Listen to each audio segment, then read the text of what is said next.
hard to talk over the blowtorch and a hairdryer at the same time, so what I'm going to do is tell you why I use the hairdryer and the blowtorch together. Kind of demonstrate it, kind of show you what happens when you don't.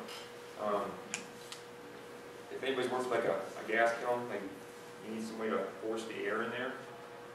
If you're using a torch inside like an enclosed space, you're going to pretty much use up all the oxygen in this space really quickly, and your flame's going to keep going out. So you won't have anything to burn. So I use the hairdryer to constantly push air down inside here, so it always has like a fresh batch of air to kind of burn. Otherwise it just it'll go out and you won't be able to dry. Here is the torch. This is kind of what I use. This is the apparatus. It uses some like propane, and I use one of these instant lights. These things are I found to be the best ones, from any hardware store. They're great because you can kind of lock the flame on. So if I turn it on, I can lock it. Kind of hold it like this, put it down inside. A little simple travel hairdryer.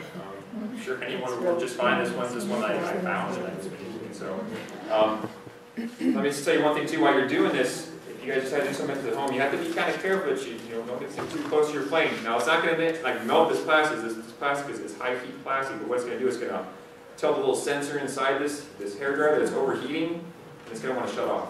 So you'll lose your hairdryer, and you have to wait until it cools off and you can use it again. So you have to it's important to kind of keep this distance, and the distance is kind of like where this thing bends. That's kind of where I put the hairdryer. So if I had a way to rig this hairdryer up here, I probably could figure this out and not have to hang on to it at the same time. But I kind of like to be able to move it around a little bit while I'm working. But it's that distance away from that flame, and it's, in fact, it's pointing kind of right down the shaft of this. So the nice thing about the clay is it protects the rubber, so you won't actually melt into the rubber or the silicone. So I don't feel anything that's too thin there. It feels pretty good. If you have gloves, there's no better than safety first. Now your hands will get hot. They will get kind of hot, depending on how far you have your hand down there. Depends on how hot the thing can be. So if I get way down there, I like to have my gloves on. So I'm going to start it up, put it on,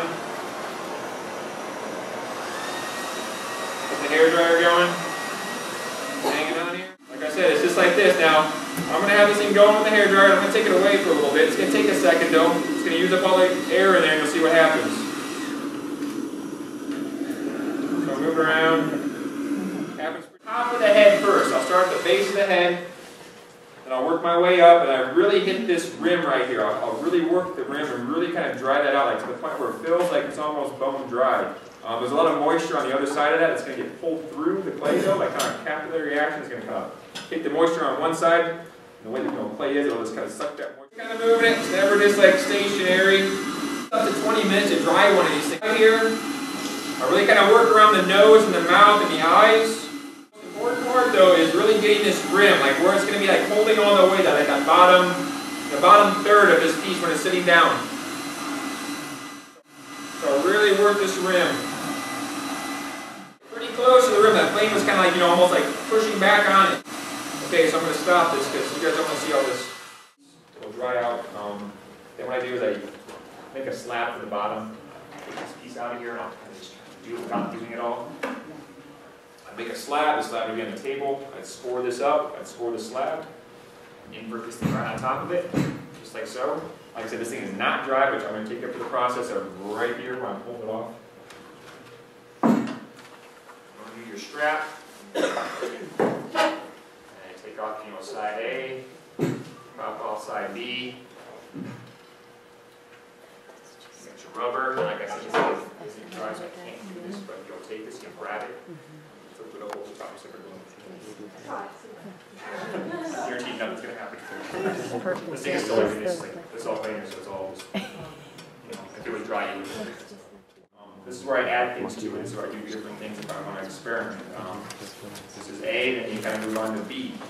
This is after just adding some pieces to it. So it's a completely different looking piece now than it was before. And this thing is still pretty